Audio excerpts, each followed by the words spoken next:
There's no way I couldn't make the mask my story for 2020. I've talked about my run-ins with the masquerade this past year at the grocery store. I've talked about it here on All Neural next week.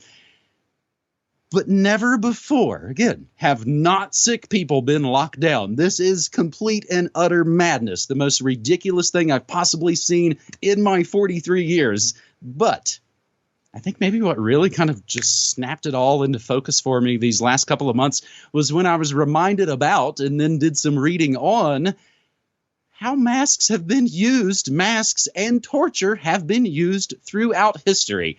I was reminded of a story, and of course, maybe more importantly, the photographs that accompanied the story from The Guardian, May 4th, 2013. Open letter from former Guantanamo prisoners. Former inmates of the notorious prison say Obama must make good on his claim to want it closed. Spoiler, of course, it doesn't.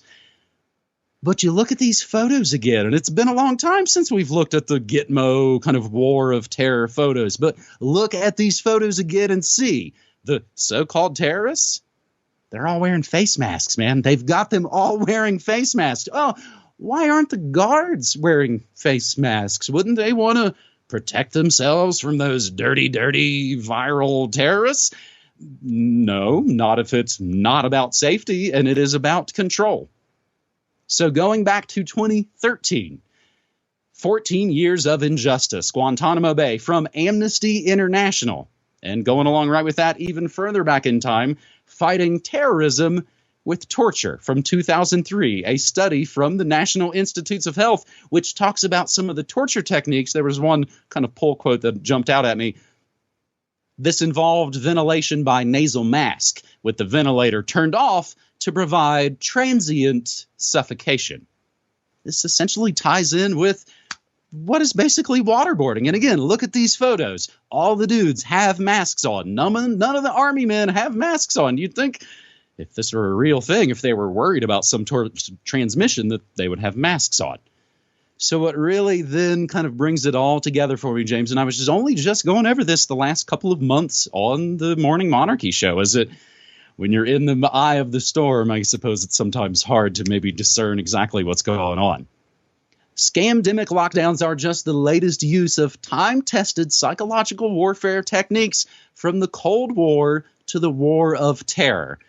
I got turned on to something a few months ago called the Bitterman Report of 1956. And that would be Dr. Alfred Bitterman, medical doctor, presented his report to the New York Academy of Medicine November 13th, 1956. And it was all about the techniques used by the communists, the Chi-Coms, the Koreans to brainwash and torture captured American servicemen and make them psychological and physical prisoners. So he essentially put together this chart of coercion.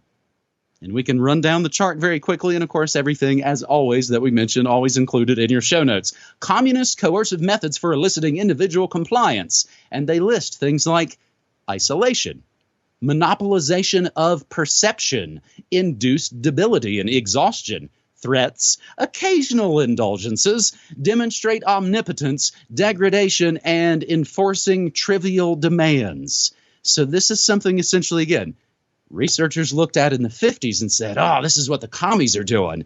Then Amnesty International 20 years ago said, this is what the War of Terror is doing. And now we look at this research and it's exactly the same thing again. The chart of coercion pretty much looks exactly like what's been going on with the masks, James. And again, as the powers that shouldn't be, whether it's marketing or products or widgets or anything, it needs a good sort of symbol. And I think the mask is the most weaponized symbol of 2020, period. James. Yeah, excellent. Very, very good observation. The symbol of 2020.